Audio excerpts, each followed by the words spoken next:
So I had this idea, and you gotta forgive my drawing skills, but I had this idea that the Universal logo, the Universal company was, what is universal about them is that it connects people. And if you pulled back on the earth, and at night, people turn their lights on, their TVs on, all these things, and it kind of looks like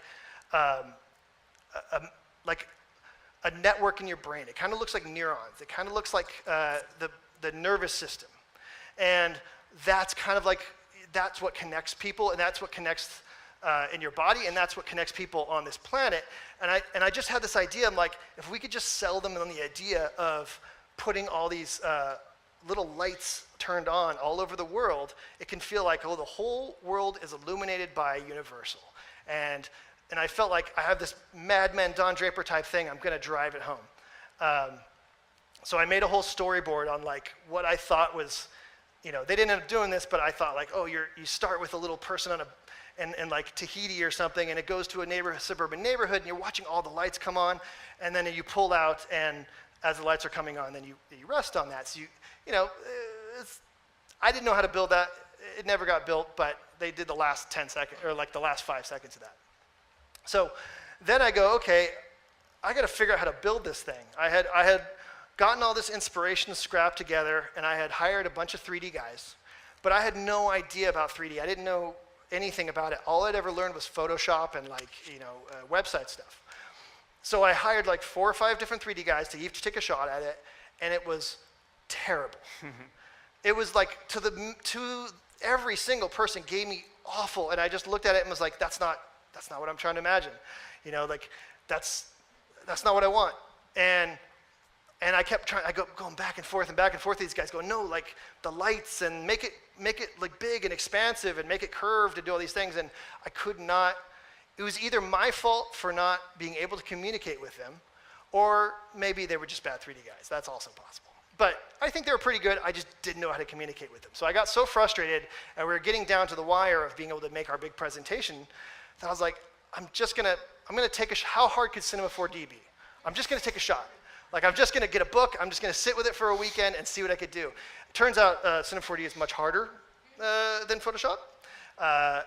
So it was a quick lesson on, oh my God, this is way different, this is a much bigger thing, but I limped it along to get to where I wanted. Like and there's a lot of fakery and stuff, and this was the raw render of what I got. I used like an Illustrator file to make, to bevel out the type. I made it metal from like the pre-made grayscale gorilla shaders, and I figured out how to map the thing onto a ball. And I was like, I look back on that and I'm like, now I could do that in 2 seconds. That was like a week of me figuring that out. Like I didn't know what I was doing, and it was, it took a lot to get to that point. But when I got it there, I was like, okay, like I get it, that's something. And they liked it. The client liked it, but they were like, we have 30 other shops, we want to see variations. So then we went through we tried a retro version, we tried different, they want to tilt it, they want to do things a little glowing. Granted, this didn't go super around the block, but this went on for about 1.5 years. Just like every month or so, they come back with, I like it, but I don't know. Can you make it better? And you're like, well, what does that mean? And you're like, better. Okay, so you try again. But the cool thing is it took so long that every time I was just like up late at night learning Cinema 4D. So I got a little bit better every couple weeks. And every time I did it, I got a little bit better. So by the time we got to the end of it, I was like, I'm not good at this, but it's not bad. It's not terrible. And then at the end of the day, they approved the thing, and then they gave my logo to a company called Daniel Clark, and they redid it and made me look like I knew what I was doing. So, and then Wēta took that, rebuilt it again, and made the animation. And so it looked like I knew what I was doing because somebody else who was much better than me took it over. But what it did for me was all of a sudden is like, now I have this tool where I can like make anything out of my brain.